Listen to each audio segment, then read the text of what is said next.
1984, a strange story would pop up in 2 Minnesota newspapers that came off as kind of an April Fool's joke at first, until you realize the stories were both published late in the year. The first mention would come in the Pioneer Press from St. Paul, and it was entitled, "Truckers Duck a Convoy of Aliens," while a publication called The Examiner would entitle it, "UFO Alien Birds Attack Truck." And with a headline like that, you knew it would find its way into the Obscure series. The story would tell of a married couple, a Robert Blair, 45 years old, and his wife, 21-year-old Jackie, who had become professional truck drivers for a company called Davis Transport. According to the articles, the office managers at the Truckers Inn in the city of Sauk Center said the Blairs came into the station all upset and excited, and that they wouldn't go any further because a UFO was shooting at them. They said the whole thing began in Billings, Montana, and that they were bird-like creatures that came from a spaceship, and that they were 8 inches tall with human legs and V-shaped heads. They had originally started following the truck before surrounding them. The Blairs then told this office manager they needed to use the phone. Now, interestingly, while this was going on, the manager of the station, suspecting something was up, called the police chief, asking him to come talk to them, but she would refuse to say why over the phone, other than saying they had been employed for months, and she would just like for him to come talk to them. The police chief, a George Trierweiler, would agree and make his way over to the truck station where he found the couple clearly startled. He would talk to them and see what exactly it was that was going on. It's here that the Blairs began telling him about a bubble-shaped spaceship that crashed down on the road next to them and released a peanut-shaped cylinder. Then, the creatures, which we had previously described, followed them all the way from Billings to Sauk Center, about a 10.5-hour drive, all the while shooting these metal filings at them. They then told the police chief that the filings were embedded in the windshield, so he walked over to look, and there were none. At least, not on the windshield. He did find some inside the truck, which he thought probably came from work on the vehicle. Surprisingly, the police chief would leave and come back with the state police, and an officer named Fred Cordy would inspect the truck. Meanwhile, the Blairs would tell the officers the creatures were still sitting on the nearby lamppost watching them. Of course, the officers didn't see anything. While they stared on, Robert would point and exclaim, "Here comes another one now," before ducking out of the way. The officers, in spite of not seeing anything, did think the Blairs believed they had seen it. Part of this was due to the Blairs looking normal. I guess that's the best way to put it. They were quiet, clean, and dressed neatly, which I guess means they weren't crazy. Regardless, the story would get crazier, because one of the reporters of these articles would actually go talk to the Blairs, who end up staying in a local motel that night. It's here that metal shavings were found in their room, and writing just appeared on Jackie's leg, although it was never divulged what that writing said. The story would end with the Davis Transport Company flying out another driver from Washington State to Minnesota, where he could then finish the route. Meanwhile, the flight would take the Blairs back home to Washington. The only other thing of note from this night was, according to the National UFO Reporting Center, there was an account of a large bright object over South Dakota that night. Interestingly, although it was only reported in these 2 papers and never even followed up on, the publications did treat it like it was a legitimate story, and they did not make a joke out of it. So what are the theories? Well, believe it or not, there's actually some pretty reasonable ones. The first being the oh-so-rare folie à deux, or in English, madness of two, which is a scenario where one person's misperceptions, or anxiety, become so strong that the other person with them starts seeing the same thing, and experiencing the same fear. The Blairs would be particularly vulnerable, since they were long-haul truckers and would have been physically and mentally exhausted anyways, which can cause visual distortions and sometimes even brief hallucinations.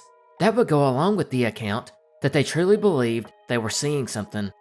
Others suggest they just misidentified normal wildlife like large birds, or the so-called metal filings on the windshield could have just been road grit or something like that. Of course, we can't leave out the whole thing, Could have just been a hoax to get attention. When it comes to cryptids, among the heavy hitters like Sasquatch and Mothman lies a much smaller, if not as famous one, the Chupacabra. And while it doesn't have a most iconic photo or video like Sasquatch, it has a few over the couple of decades since making its appearance in the 90s.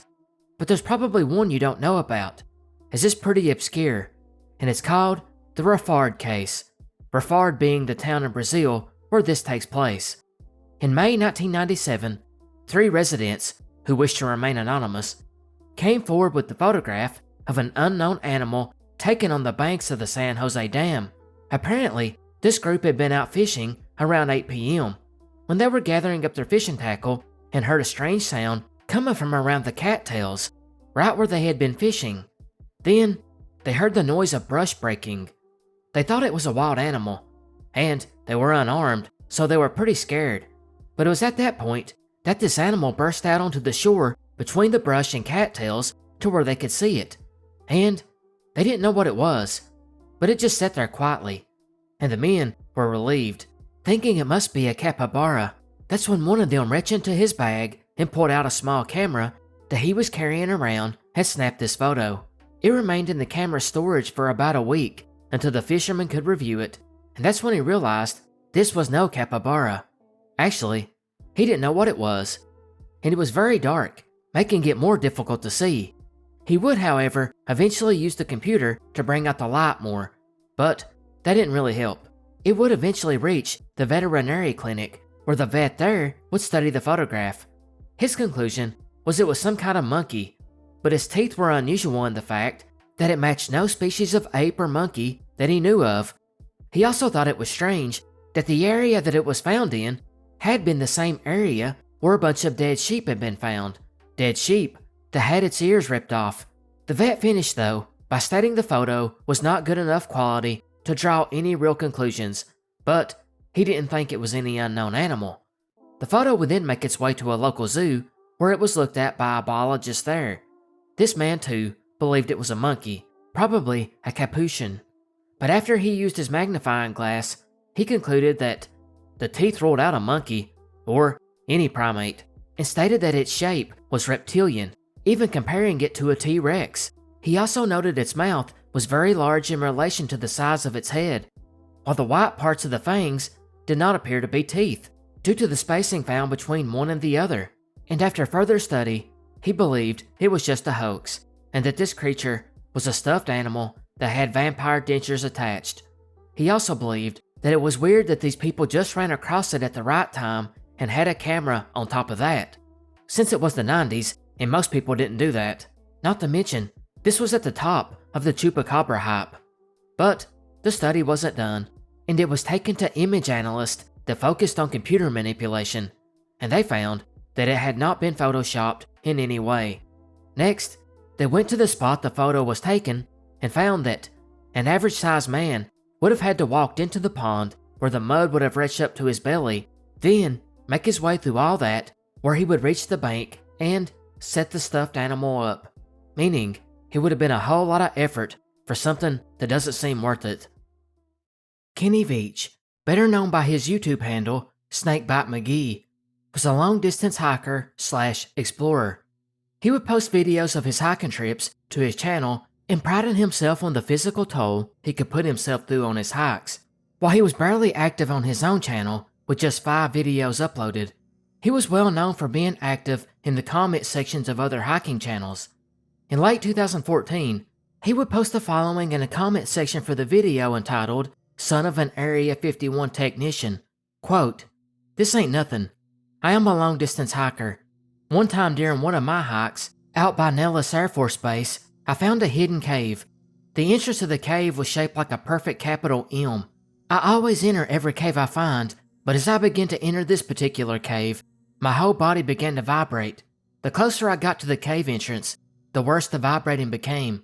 Suddenly, I became very scared and hightailed it out of there. That was one of the strangest things that ever happened to me." In response to this comment, numerous YouTube commenters encouraged Veach to find the cave and enter again, this time documenting it on his channel. And Veach would do just that. Yet, he would not find this supposed M cave, and many commenters would criticize him for not being able to find evidence of it, while others suggested searching a second time.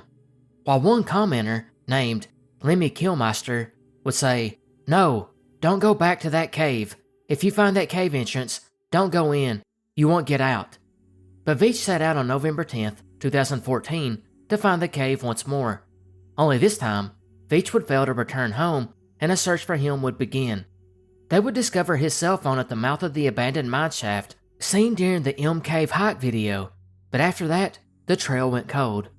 Later on, a woman would pop up in the comment section claiming to be Kenny's girlfriend, and she stated he still hadn't been found and didn't expect him to be found for many months. She would go on to basically say she thought Kenny had ended his life, that he had battled depression for many years and would not see a doctor or take medication.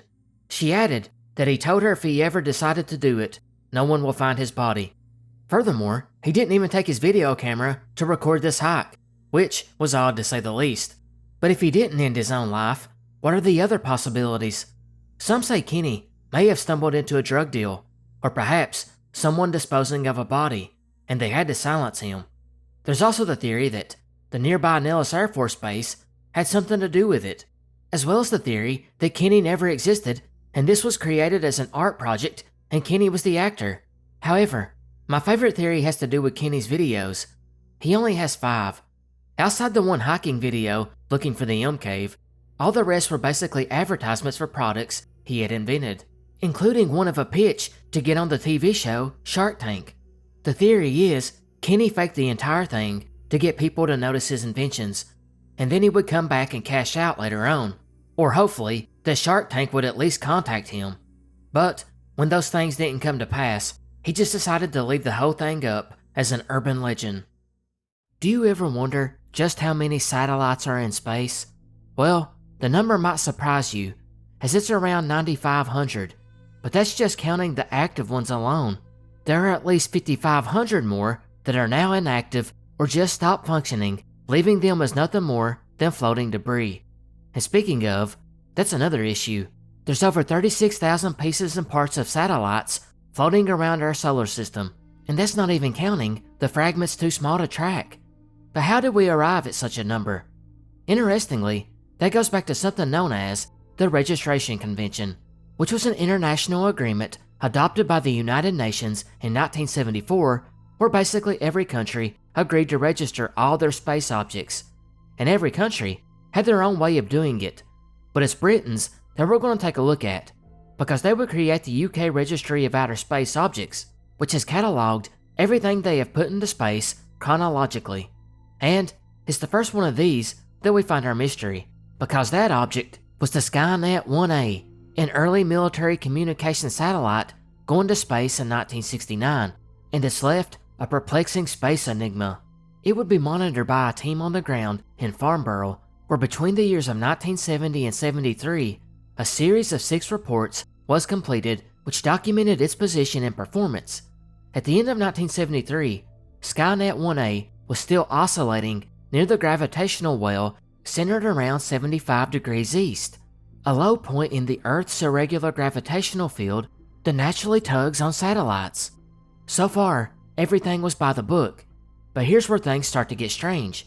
According to the UK Space Agency's registry, Skynet 1A isn't anywhere near 75 east. After it was decommissioned, it should have drifted eastward over the Indian Ocean, yet it somehow moved close to the other gravitational well, 105 degrees west, on the complete opposite side of the planet over the Americas. And it's not just passing through, it's settled in and oscillating gently, just a few degrees back and forth, right at the bottom of the second well. Now that shouldn't be possible, not without someone on the ground using the controls to move it there. Satellites in geostationary orbit don't just pick up and leave their parking spot due to the Earth's bulge and the tug of the moon and sun. They do drift a little east and west, but always around one of the 2 stable longitudes, 75 east or 105 west. Physics tells us this satellite was moved. Someone sent commands to push it across half the planet. Now, that would be a lot easier to explain if we had a continuous tracking record, but we don't. According to the UK Ministry of Defence, there are two major gaps in the US Space Command's orbital tracking data, one of them during the critical period in the mid-1970s, right when the satellite seemed to have changed its location. There are two ways to interpret that. One, the satellite was tracked continuously and those records have since been lost. Or two, the tracking simply didn't happen, because back in the early days, small targets 35,000 kilometers away were often missed or ignored. Either way, there's nothing in the archives. No paperwork, no deorbit plan, no notes. Even the British operators who worked on the mission back then don't recall doing any maneuver. And yet, the satellite is clearly there. Over 5 decades later, it's right where it shouldn't be, sitting in a position that requires intentional intervention. So, how in the world did it get there? The most likely theory is, during the mid-70s, when control was temporarily passed to the United States, someone there ordered it to be moved to the west, and for whatever reason, never logged the maneuver. Or it's even possible the British moved it, and just forgot to document it. Then, there's the most interesting theory, that it was hacked and moved by someone else. Now, was this an enemy nation, or some private skilled amateur? That is unknown, but there's never been any evidence of an uplink breach, so it doesn't seem likely. Hey guys, you know what time it is? Small Mystery Roundup, where we take a look at those mysteries that just don't have a lot of data available, or just don't really fit in. Starting with Greys at the Casino. If you know anything about aliens or UFOs, you have no doubt heard of the Greys, which is the most popular type of extraterrestrial being. They are often depicted with gray skin or gray clothing. For whatever reason, in most abduction cases, it's these humanoids that the abductee meets. But that's what adds the irony. Considering there's been so many claims, why isn't there any real documentable proof of them? Well, maybe there is, at least according to this little mystery, which strangely comes from a Las Vegas security guard. Apparently, sometime in 1994, this guard was monitoring the cameras when he noticed something odd. There were these 3 strange beings who wore robes and had these huge bald heads, just sitting at one of the tables gambling. He at first thought these people were wearing costumes, but that's when he noticed that no one else in the casino was even paying any attention to them despite their weird appearance. At some point, one of these beings would stare straight into the camera, even though it was hidden. The guard would go on to later claim that a man in black confiscated the original copies, but he had managed to take 2 photos of the video before it was taken. This one, there's not much in the way of theories on. Maybe it was the Greys, or maybe it was just a couple of dudes. Struve's Lost Nebula. Struve's Lost Nebula is a celestial object reported by famed astronomer Otto Wilhelm von Struve in 1868, and was later confirmed by astronomer Heinrich Louis de Rest. It was described as a magnificent or otherwise interesting object, variable, small, round nucleus north of a star of the 13th magnitude. Why is this a mystery exactly? Well, it's never been seen again, or at least no other astronomer since has been able to find it, leaving the question, where did it go? The theories vary, but it could have just been a transient object like a temporary gas cloud, or maybe a mistake by both men, or even something wrong with the instruments they were using, or they could have just recorded the coordinates inaccurately. Smiling Sister on the Roof. This one comes from personalghoststories.com and is rather short, but comes from a nurse documenting an experience she had as a young child around the age of 10. She would state that one day she had stayed home from school because she was feeling ill. Luckily, her 20-year-old sister, who was her best friend and was in college at the time, happened to be home, and even though she had been sick, our would-be nurse must have felt better by 2 p.m. because she would ask her older sister to play hide-and-seek with her, and she agreed, and the older sister went to hide. So the little girl begins counting and then goes to look for her older sister, when suddenly she looked up and seen her, standing on top of the roof of the garage.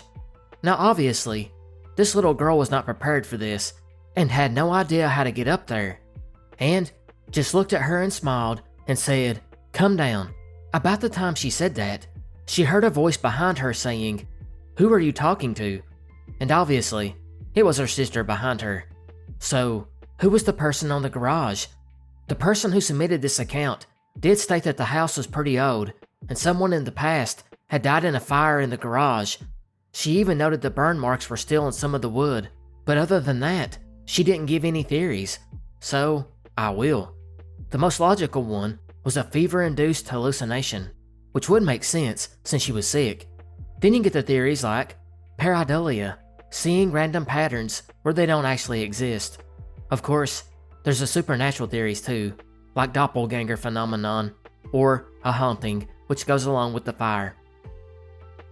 Limb of the unknown child. Cemeteries, love them or hate them, are a cultural pillar of mankind. Even in countries like Japan, where the highest percentage of cremation takes place, cemeteries are still common. But it's at this one cemetery in Davenport, Iowa, known as the Oakdale Memorial Gardens, that a strange and unsettling mystery lives. On a nondescript tombstone with the epitaph that simply reads, "Limb of unknown child." This, of course, has led to a lot of questions, a lot of disturbing questions. A tombstone with an unknown child is depressing enough, but one with a child's leg? Very strange. Making it more odd is the fact that there's not even a date listed on the stone. But it gets stranger yet. The interment records for this burial and actual location of the arm don't even match. The limb is located in the section of TE of the orphan's lot, but the interment records show that the burial location is actually TF. The leg is also listed as grave 001, and the two closest headstones to that belong to a Jesse Rodecker, who died in 1883 with the location of TE001, while Dorothy Birch, who died in 1949, is in TE001A, and neither of these people lost a limb. Actually, a local newspaper has done a lot of research on this, trying to find out who the limb belonged to, and basically, no orphans from there were missing a limb. So, whose was it? And why is it even here? Square windowed boxcar. The next one has almost zero information about it. Basically, it involves a sighting from a couple driving in Berwickshire, Scotland in February 1977. Their names were Stan and Edith, and a last name was never divulged. Regardless, as they went along the road in this cold winter night, they passed what was essentially a boxcar made completely of square windows. I'm sure they found it odd, but the account does not mention if they could see anyone on the inside of this weird craft. But it was only made stranger by the fact that they had seen weird lights in the sky in the past few months leading up to this. And that's pretty much it. Like I said, not a lot of info. But it was more than likely they just misidentified a vehicle. Maybe even a flatbed truck carrying a glass structure. Pinos Altos, New Mexico photo. In this series, we have taken a look at some of the oldest UFO reports in history. But reports are one thing. What is the actual oldest photograph that documents a UFO? That actually goes back to March 7th, 1901, in the town of Pinos Altos, New Mexico, where a man named S.H. Milliken would see an airship and quickly grab his camera and take a photo of it, which couldn't have been too quick back then. Its description is quite strange, as it's really three cigar-shaped objects that seem to be lashed together. Now interestingly, after the original photo was taken, it disappeared for over 70 years, only to reappear and quickly be denounced as nothing more than kites. Others, however, believe S.H. Milliken was most likely standing behind a window screen, and the UFO was just debris or grain stuck to the screen. Of course, this was just a few years after the whole 1897 airship sightings phenomenon that took place all over the US, so it's quite possible this was some kind of secret experimental aircraft. Winslow cow carcass. Imagine walking outside going about your everyday business and you just happen to look up in the sky and see one of the most bizarre sightings ever. And no, I'm not talking about a UFO. Instead, there is a dead cow hanging from the wires of a telephone pole. That's actually what would happen to the residents of Winslow, New Jersey in the 1960s. The photo you see here is really unexplained, although Many point to the legendary cryptid/beast, Jersey Devil, as being the reason for this poor cow being hung from the line. Of course, the Jersey Devil had not been seen much since the early 1900s, so it's hard to believe it could be responsible, which has led many to report seeing Bigfoot in the area as being the culprit. However, it was most likely just a prank by some locals. Matt's head. Matt's head is one of those strange internet relics from the early days of photo sharing and basically shows a man sitting on a sofa with a bookshelf behind him. And, tucked neatly into the shelf, almost unnoticeable at first, is a head. Yes, on the shelf. According to the description, Matt was on a road trip in Canada with a digital camera and some other people, including his nephew, who was taking some pictures along the way, and at some point, after going through the pictures, they discovered this man's head randomly sitting in the background. However, it's most likely just a cutout mask or printout, and actually has a flat appearance. Cooper Street Snake. What do you get when you mix a cryptid mystery with an anomaly and, just for good measure, lost media? Well, you get the Cooper Street Snake mystery, of course. The story began sometime around 1910, when the first reports of this tourist attraction in Manhattan began popping up in newspapers. And it was basically this giant fossilized snake that had been embedded into the rock. The story got popular enough that geologists came from all over just to study it. This, along with the tourists coming to see it, made it one of the most visited attractions in the area. The snake fossil was about 25 foot in size, and the papers at the time stated that geologists suggested that the snake was probably caught in rocks during an upheaval of the earth over 2,000 years ago. The head and body of the snake are pretty clear, and its shape suggests he was very surprised or startled from the earthquake which led to its demise. One article would close by stating that there was an intent to have the rock preserved by the Museum of Natural History, but that never happened, and the snake has been lost. How does one lose a rock outcropping that size? Well, that's the tricky part. First of all, not everyone agreed that what was seen was a snake. Some people believe it was nothing more than random weathering, but it still leaves the mystery. What happened to the rock? And if it was a snake, what kind was it? Well, considering it was over 2,000 years ago, there would have been no invasive species like pythons that would have been released yet, so the biggest snake would have been about 9 feet, which is the anomaly portion of the mystery. But let's say it wasn't a snake and just a natural pattern. Still, what happened to the rock? Alright guys, I think that's good enough to wrap it up right here for the small mystery segment, although it was pretty long. Before we get back to the video, if you want to support the channel, consider becoming a member or patron by using one of the links in the description. I would be much obliged for anyone who does. Now, let's get back to it. If you follow the paranormal world, then I really don't even need to tell you about Skinwalker Ranch. It's probably one of the most iconic spots in the history of the supernatural, with the reports popularizing the strange phenomena starting around 1996. These included UFOs and orbs seen moving around the ranch, along with cattle mutilations, cryptid encounters, like Bigfoot, that are said to be impervious to bullets, but maybe the most interesting is these weird glitches that have occurred with various types of technology, or like in our mystery, cameras. The origin of this one actually goes back to the forum at the AboveTopSecret.com website, in which a user, CTJ83, discussed security camera footage that was shot in 2004. The video was made up of 80 frames and was shot at 8:52 p.m. And this one is really strange. It doesn't show a spooky ghost or a skinwalker moving around. Instead, it's like these two towers just form out of nowhere and disappear. Although, what is actually happening is hard to discern, as you can see here. What we do know for a fact is, the footage is genuine, and was shot on a security camera at the ranch and was not edited in any ways.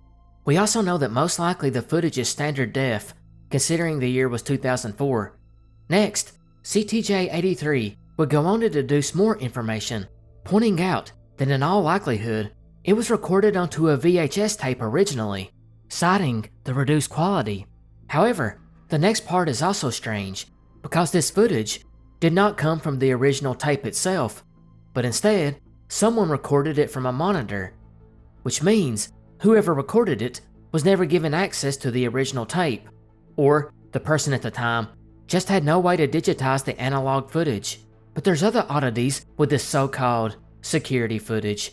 Like, in this footage, we see the standard HH, MM, SS time format. But in the other frames from the same source, the seconds part of the format has been removed.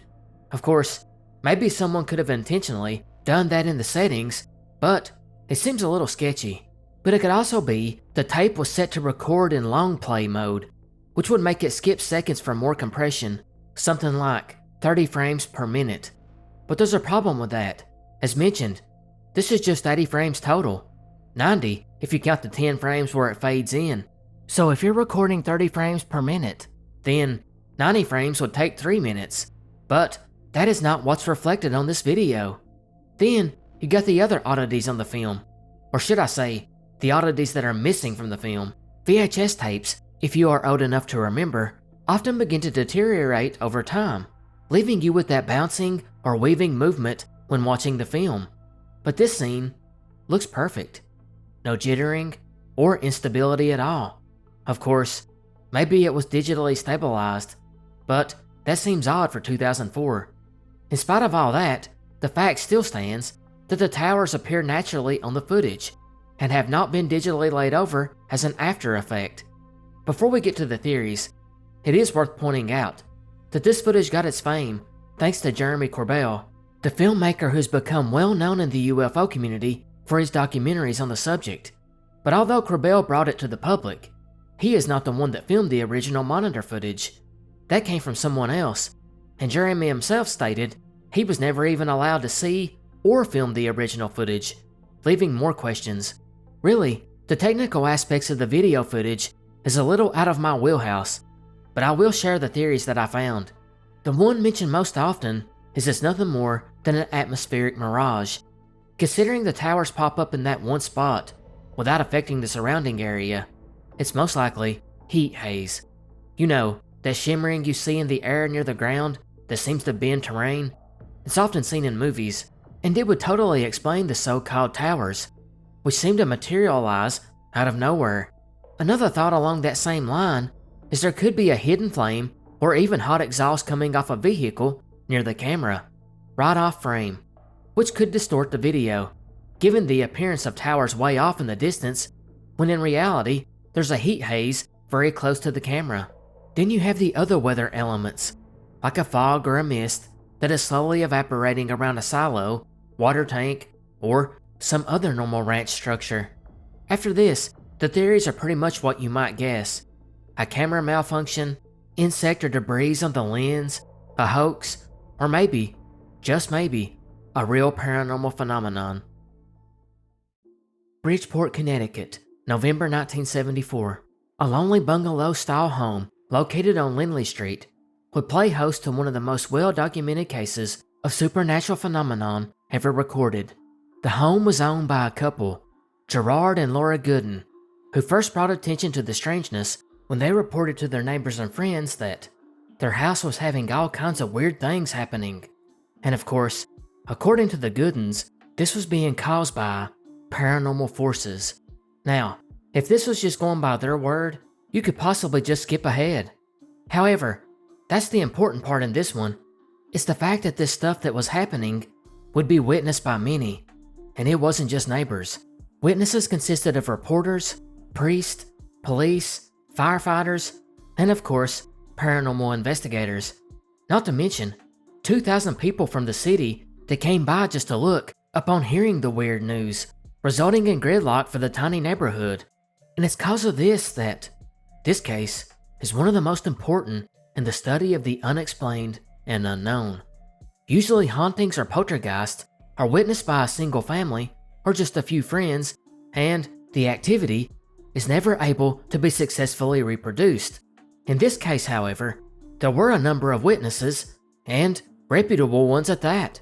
In fact, it was when the firefighters and police officers were on site that they would report seeing a 300+ pound refrigerator levitating, along with crucifixes which would just fall off the walls, and knives that would even fly across the room. But there was also the audio, like knocks coming from unknown locations, or even spookier, the disembodied voices. Those voices might have been the most strangest of all, as this poltergeist was said to have spoken in front of several witnesses and said things like jingle bells and bye-bye. Even the decorative swans on the front lawn would make spooky noises. In total, 77 people considered to be credible witnesses saw some kind of unexplained paranormal activity. Now, like cases we have covered in the past, you may not be surprised to learn that the poltergeist focused on one particular person, the adopted daughter, Marcia. In fact, the poltergeist activity only began when she had been adopted 3 years prior in 1968, and it was only increasing in intensity in 1971, which resulted in the police being called a year later in 1972, after not being able to locate the source of a pounding they heard all night, as well as the doors opening and closing themselves. But if we go back to 1974, this would be when the real investigation began, and it included the American Society for Psychical Research, the Psychical Research Foundation, and the police. And the house was staked out and the family was interviewed, especially Marcia. It was this time frame when several of these unexplained events were officially documented, and it was also around this point that it began growing from a local story to a national story, and the press showed up all the time, as well as curious onlookers who often drove out of state just to see it. It got so bad, the neighbors started to get upset, and at one point, one of them tried to burn the home down. But here's where things would get strange. One night a few weeks into the investigation, a police officer claimed to have seen Marcia tip over a TV with her foot when she thought no one was looking, and soon it all came crashing down. After the police interrogated her, Marcia confessed to being behind all the paranormal activity in the home, and she even explained how she done it. The police closed the case and stated the whole thing was a hoax and encouraged everyone to go about their business. But why would Marcia do this? That is unclear, but it is worth pointing out that she was a full-blooded Five Nations indigenous girl who was brutally bullied at school. She was once beaten so bad that she required a body brace. So could something like this have contributed to her wanting to make this stuff up? Maybe for attention? Or was it the fact that the subject of poltergeist were still high due to the critically acclaimed movie The Exorcist, which had just came out in 1973? Well, see, that's where the catch comes in. Even after the crowds went away, and after Marcia apologized, the strange happenings continued to occur for the next several weeks, although it did eventually end. Not only that, many of the officers and other credible witnesses continued to stand by their accounts and believe Marcia could have no way been responsible for what they had seen. And it should also be mentioned that the Goodens never tried to get any fame or any financial gain from the whole situation, which has led some to suggest that the town authorities just wanted the whole thing to go away and pressured Marcia into falsely confessing. Chances are, if you're watching this video, you're familiar with the infamous Mount Shasta, located in California, because it holds a special place among followers of the unexplained phenomena. For example, there's numerous UFO sightings, as well as strange lights, and spottings of cryptids, like lizard people, or the rumors of various evil cults that hide there. And then there are the cases of things that are more dark and more real, like numerous disappearances that have never been fully explained. But having said all of that, you may not realize that it's only one of the spooky mountains in California. Actually, it might play second fiddle to the one known as Mount Diablo. Mount Diablo, which is located about 40 miles northeast of San Francisco, has its own interesting history. Although it is small compared to Mount Shasta, it at one point got more attention from riders than any other mountain in the entire state. And part of that's due to its origin of its Spanish name, which translates to Mountain of the Devil. The origin of that name is entangled in numerous legends, but it's one in particular we are going to take a look at. It was April 16th, 1850, when a General Mariano Vallejo was giving his report to the California legislator. It's there that he would begin discussing the name of Mount Diablo. He would tell a story that went back to 1806, when a small Spanish military force was dispatched from San Francisco to remove an Indian tribe that had camped out at the base of the mountain. However, these Indians were ready for them, and a fierce battle broke out in a large valley next to the mountain. The tribe who had been waiting on them had the upper hand, and were very close to winning. It was just then that the Spanish soldiers suddenly seen this figure near the battlefield. They were not sure, but maybe it was a man. Maybe it was better described as a being. But whatever it was adorned by incredibly elaborate feathers, and it began to move in strange ways. After this, the Spanish were routed. Later, the Spaniards would go back and tell their commanding officers about the whole thing, and they would describe it as a supernatural being that the Indians called Puy, which meant evil spirit. They also stated he had led the Indians to victory, and it was because of that the name Devil Mountain came about. But he wasn't done, because apparently after the battle, this figure kept appearing regularly at all hours of the day, seemingly haunting the Spaniards. It would, however, be later that year that another campaign was led against the same tribe. This time, the Spanish won and pushed them away, and this figure was never seen again. So what in the world was this being?